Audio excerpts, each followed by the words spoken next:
Got 3 viewers. Hi, and welcome to the Unknown Secrets of SEO podcast. Hi, welcome back to our Unknown Secrets of SEO podcast. Thank you for joining us. We have another fun-filled edition and informative podcast for you today. You are listening to and potentially watching the most popular SEO podcast on iTunes, and don't you forget it. That's what's up. This is podcast number 50. As with every podcast, we like to cover a little bit of information about the previous podcast. Last time we talked about CMS SEO. That'll work. CMS is a content management solution, and we talked about different things that you should have in your content management solution, system, so that you can actually perform good search engine optimization. And it's interesting. After that, I met a gentleman on this Tuesday, and we were actually talking about the different nuances of different CMS systems and what you can and can't do in terms of SEO with those. So exciting conversation. Yeah. CMS. I can't say that it was as much fun as the podcast. which speaking of which, I haven't even shown you this. This is another review on iTunes. That's what's up, man. Yeah. Thanks, guys. Man, you guys are just showing up and performing. We really appreciate that. Here it is. It's from John Brownkey. So it may be John Brown from Kentucky, possibly. I don't know. John, if you're listening to this, go ahead and send us your information. We'd love to give you some link love. We're all about that. And here's what he says. I have been listening now for a few months, and I really enjoy the podcast. I find I learn at least one thing. Only one thing per episode? One thing per episode? All right, we'll take it. We can do better than that. Come on, John. This one learned 2. They are fun and entertaining as well as educational. And I don't know if he put that in a particular order. I look forward to a new episode. Awesome. Thank you so much, John. We really appreciate that. We really actually appreciate those people who do stalk us. Yes. On Facebook, Twitter. Ustream. So, we have a Ustream follower. Nicholas Fabin. Nicholas Fabin. Fabin. Found him a couple weeks ago. I meant to shout out to you, Nicholas. All right. Thanks. He's one of the followers on Ustream? On Ustream. Cool. Hey, Nicholas, how you doing? So if you want to stalk us on Twitter, you just need to go to twitter.com/ewebstyle. If you want to stalk us on Facebook, the easiest way to find us is to go to ewebstyle.com/Facebook. That takes you to our company Facebook page. There's probably a group. It's not a group, though. But you can become a fan on that page. Okay. The best way to find the Ustream is to go to ewebstyle.com/Ustream. Our goal is to actually start our podcast and our broadcast at 9:15 Central Standard Time. We've been running a little late. I just realized my clock on my computer in my office is off. So, yeah, we're going to have to call the IT guys on that one. We also have a YouTube account, and I think I promised you last time that I was going to give you a link for that. It's not up yet, but it's going to be e-webstyle.com/YouTube, and that'll take you directly to our YouTube page, and you'll be able to look up. We cut up this podcast in little pieces. If you don't really want to sit and watch it on Ustream, you can do that. Are we approaching the Geno time limit? Oh, well. One of the things I was thinking last night, as I was going to bed and really, preparing for this podcast, because we do, well, let's not lie, we don't really. All right. But I was thinking last night. Well, people give us awesome suggestions about what to talk about, which is very appreciated. So keep your emails coming, and you can email us at podcast@e-webstyle.com. We'll get those, and we'll include them on the air if we think they're relevant. We're getting more and more, it's awesome. You go look at the maps of where people are listening to our podcast. It is all around the world. We really appreciate all of you. Remember, we had somebody write in and they said, well, you guys are pretty funny for Americans. For American humor. Yeah. John, I think, in Western Australia, which apparently is a province. So I was thinking, hey, if we got that right, John, send us a link to what you consider classic Australian humor, right? And I'm hoping it's not like Yahoo Serious Young Einstein, because I'm not doing my hair like that. That's just not going to happen.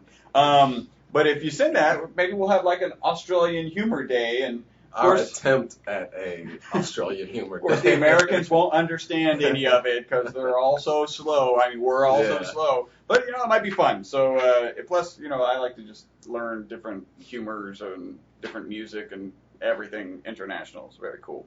The next thing, you know, I wrote this down, and I can't remember, like, we came up with it. It's absolutely brilliant. Perception protection. I do remember that. Perception protection. And it's a great phrase, and when we remember what it means, we'll... Kind of like brand management? Well, I think it was along the lines of, you know, if somebody has a website out there and they've got some bad reviews, you need that perception protection, and there are companies out there that can help you with that. You know, we've got lots of ideas on that. If you're interested in having a conversation about perception protection. Yes. And that's the more that websites like Yelp and City Search become popular, the more you're going to need that. The larger your website grows, and people want to see, they want to write reviews about you, and that affects the perception of your company and your website. So that's going to become ever increasingly important as the web grows. And I just want to be clear, we're not suggesting that if you pay us, we can get a bad review off. Well, you can pay me, and I'll write you whatever you want, dude. Seriously. And that's P. Hansen at e-webstyle.com. Send checks to, you want them actually made out to you this time? Made out to me.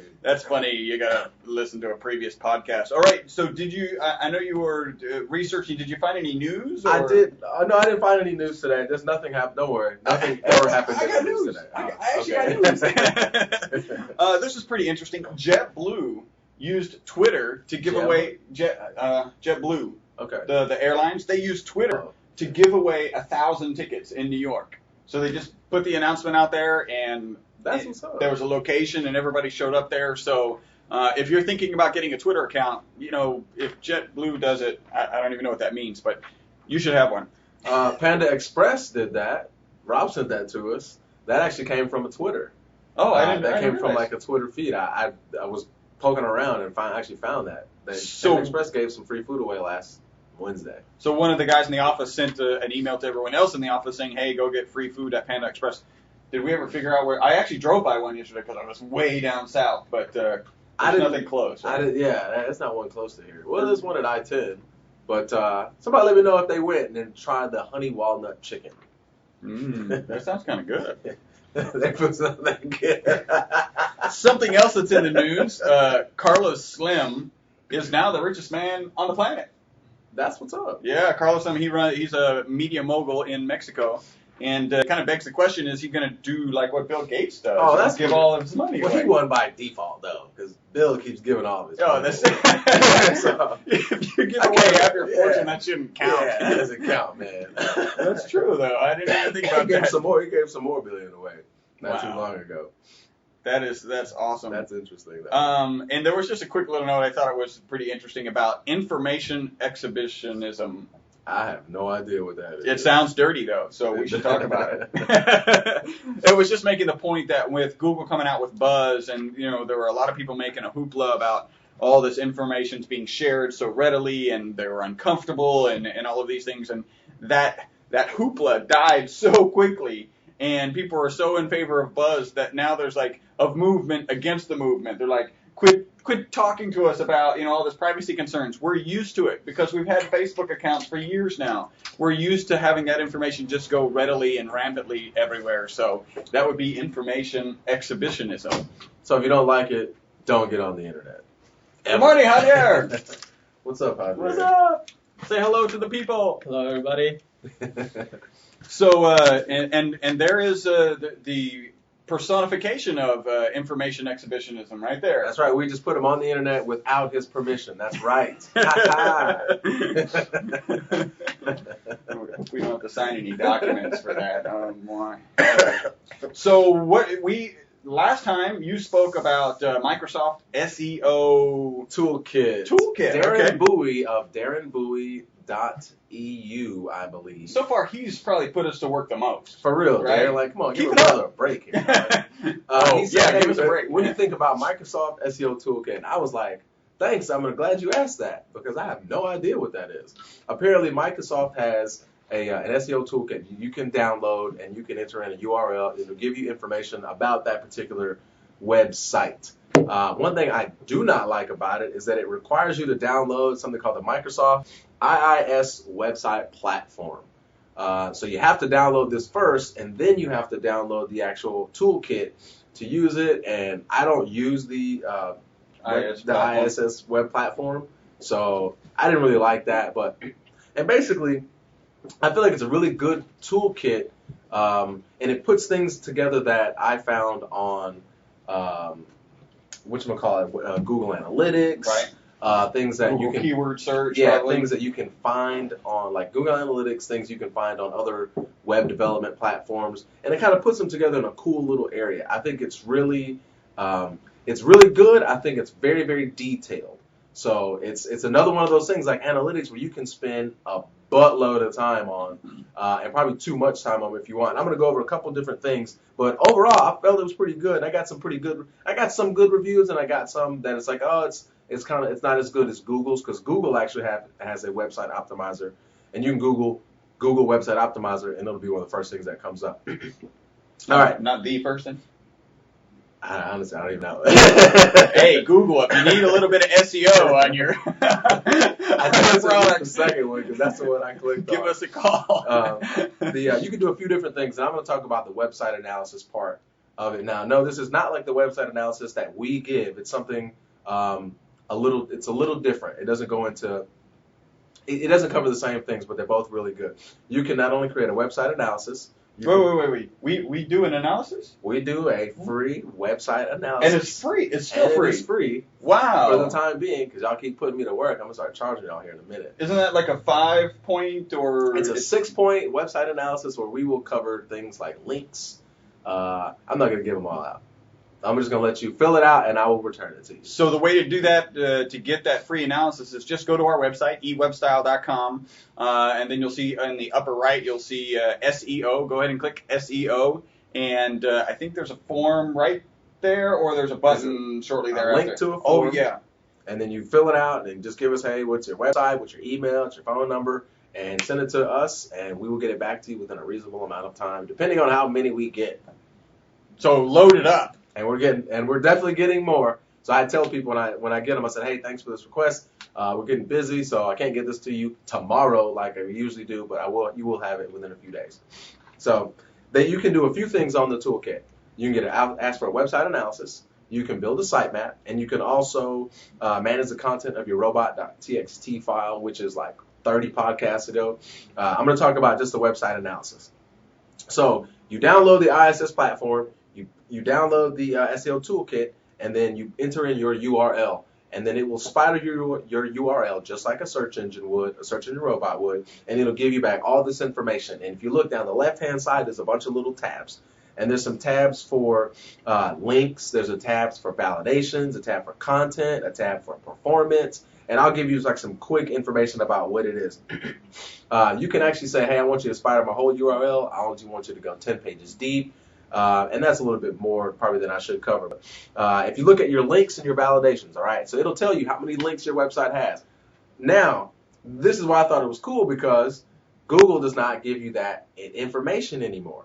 If you go back a couple more podcasts, it won't give you inbound links. So this will find. We thought Google stole our links. That's what we were like. We looked it up, and our links are all gone. I'm like, Google stole our links. They took all of our links, but they have our links, but they're just not displaying them. Now with the Microsoft SEO Toolkit, it will tell you how many links you have on your site, and it doesn't use the same thing. It doesn't use Google to find it, though. Obviously not, because they're a competitor. But and because it actually shows you links. Yeah, exactly. So to tell you how many links you have, it'll tell you if there's any issues or problems with any links that are coming through or things you should watch out for. It'll tell you about validations. What I thought was cool was that you can actually create your own validations on here. It'll tell you about specific validations, like you have an H1 tag that's missing. Excuse me. That's not violations. Violations. It'll tell you, like, you validate by displaying violations. Yeah. Sure. Like you have a header tag missing. Your image tag doesn't have an alt tag.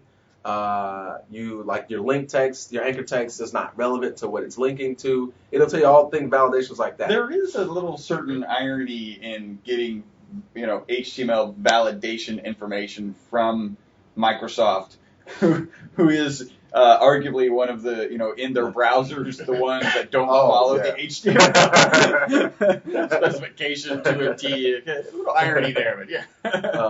But I thought this was really cool about links and violations and potential violations, and it'll separate your violations into like green, yellow. Like green is kind of okay, yellow like you might want to watch it. Red is like you have a serious issue, you need to watch that.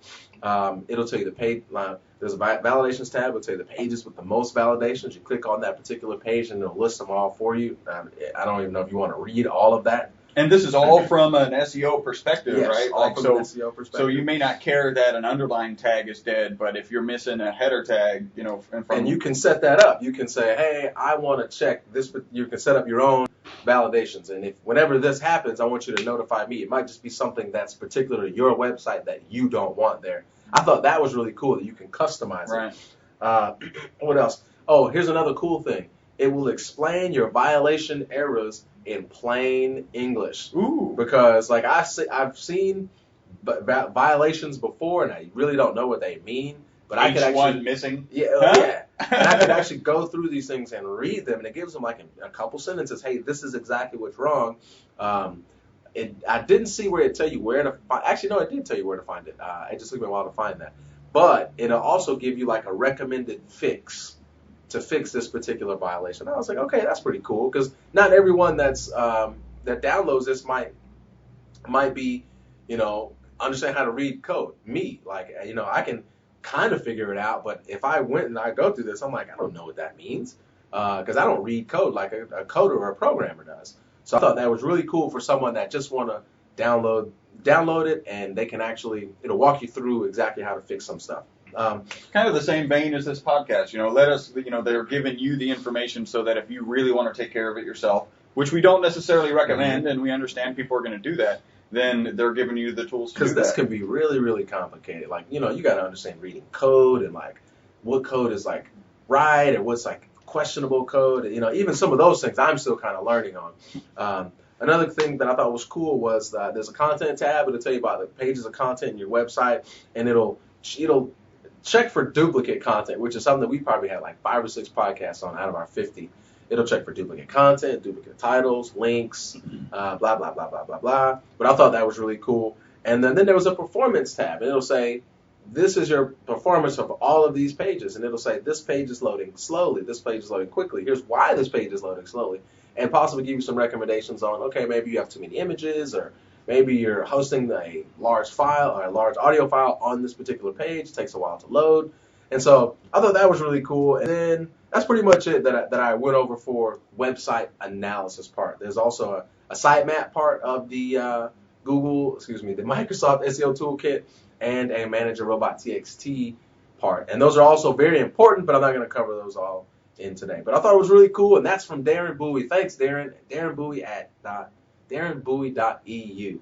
That's his website. And he asked me about it. So I said, hey, Darren, next week we're going to give some info on the Microsoft SEO Toolkit. And if anybody has any particular experience, want to make some comments, we'd love to put those on air here. That was another thing I was thinking last night. The phrase on air. Right? Does that mean we're on air? Well, it's like, because it used to be the radio through the air, right? And it just totally doesn't apply. So we'll put it on the internet? We'll put it on the wire. We'll put it on the wire. There you go. And we will put your information out there without your permission. Readily. Just send it to us. No, I tell everyone if they send an email, I say, I'm going to give you some link love. I'm going to throw you out on the podcast. So don't sue us. Please. So yeah, it's I have no idea what I was saying. You know what? Here's one thing that I was thinking. This is podcast 50. Okay. We've been doing this quite a bit more than a year, right? I mean, we're about at a year and 4 months. Yeah. I don't feel like we've missed that many. How come we haven't hit 52, podcast 52? We do it once a week. And we had a couple podcasts where we did 2 at a time. Anyway. Oh, that's a good question. I have no idea. Did we lose some podcasts somewhere? I don't know. Anyway, this is podcast number 50. We are the most popular SEO podcast on iTunes. We got the internet, anywhere. On the wire. On the wire. On the wire. So that's good. That's great information. We'll have to check that out. Spend a little bit more time with it. We've got tools that do everything that does already, and it's always good to have other tools available. Yeah, the big thing that I saw is that it takes tools that you can find that I've seen in a bunch of different places, and it kind of puts them together on one particular area. Like some of these things I've seen on Google Analytics. Some of them I've seen just like I know that are on like code validation and violation you can do on your web design software. And so I was like, it kind of puts them together in a really cool one little area. Google also, and it's free. Google also has one, and it's kind of pretty much I don't want to say pretty much the same, but it does have some of the same and similar features. And just from out of habit, I tend to gravitate towards Google's products, just cause, man. And there's really no reason. I have no reason to explain it. We actually have a good reason now to even look to utilize it, and that's the links, because you can't get that information from Google anymore. Just like they've started hiding the PR rating from the Webmaster Toolkit, which is a good podcast. You should go back and look that one up. Where you have the ability to modify and watch things that are going on your website from Google Webmaster. Wow, I'm just having problems here. Google Webmaster Toolkit. So yeah, that's a great tool. What else? In the vein, you had mentioned that we were going to talk about that, so I just pulled up something. I found an article. It's a little old, and it's talking about Microsoft Live, but we know most of that's going to apply now to Bing. And so I thought I'd just go. It's just 5 quick little points, and we could kind of bring them up and elaborate on a couple of them. We really only have about 5 more minutes, so let's go ahead and knock this out. From Microsoft's perception, and this is what it takes to get on the first page, and this is actually a Microsoft document. So this isn't us pontificating about what we think Google finds valuable. This is Microsoft's document saying, look, this is what's valuable. And the author of this article makes the point that this is James SEO blog by James Harrison. He makes the point that Bing, or at that point Live, and now Bing has always been a little bit easier to get on the first page. And I think we find that to be the truth.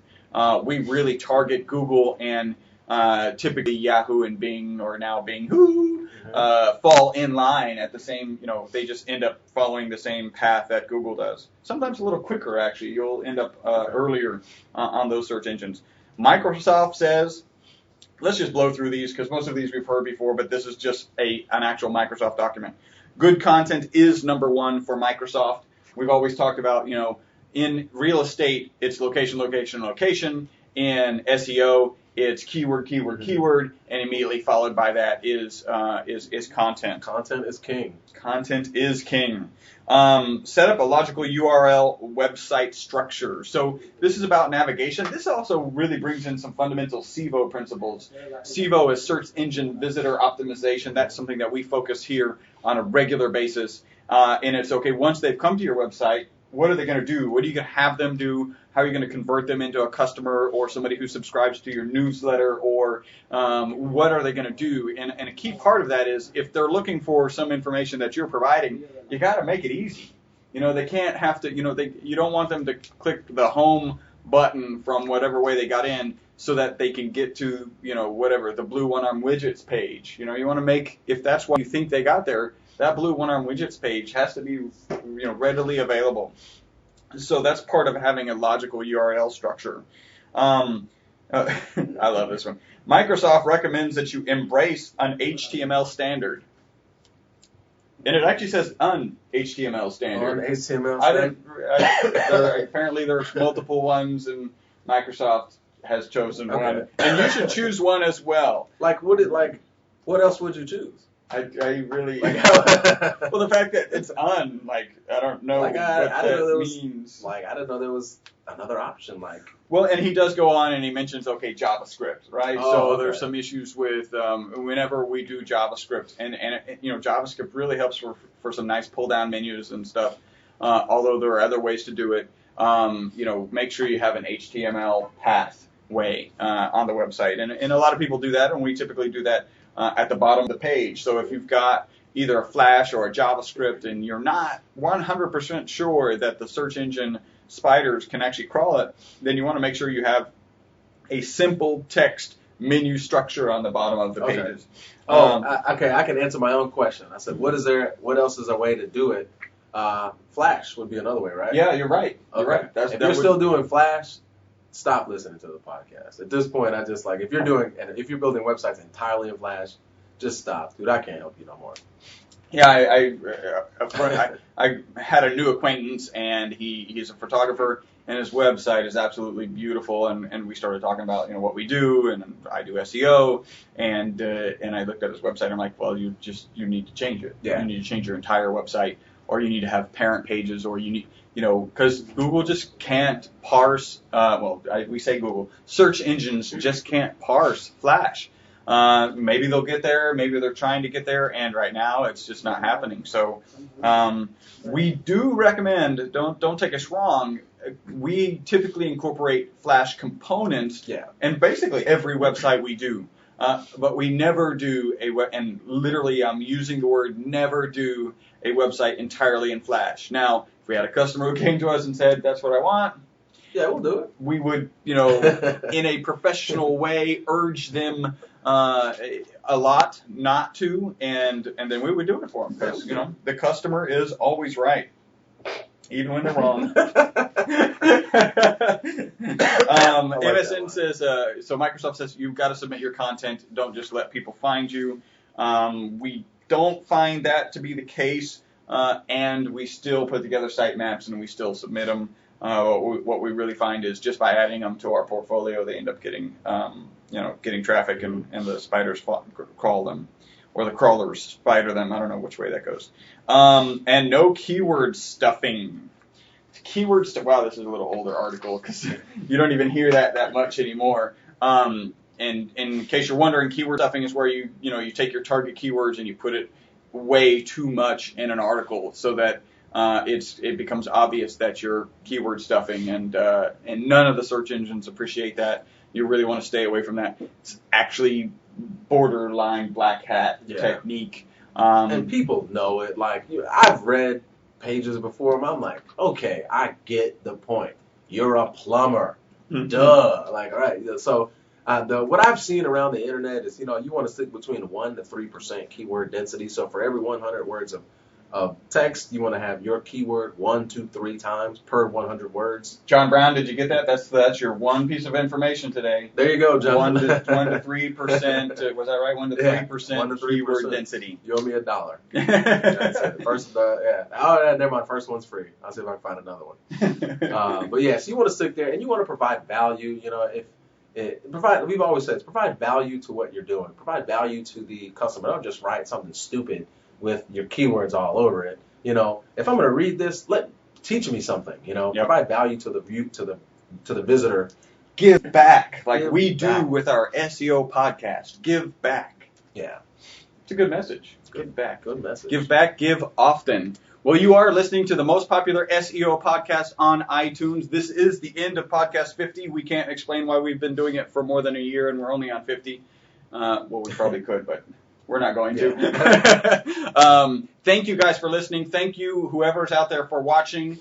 Please remember, send us information.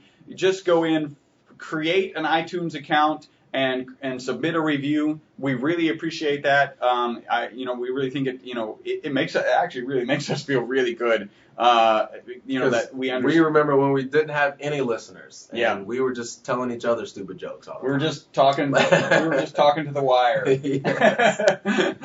All right. Thank you guys so much for listening. My name is Chris Varese. And this is Paul Hansen. Bye-bye for now.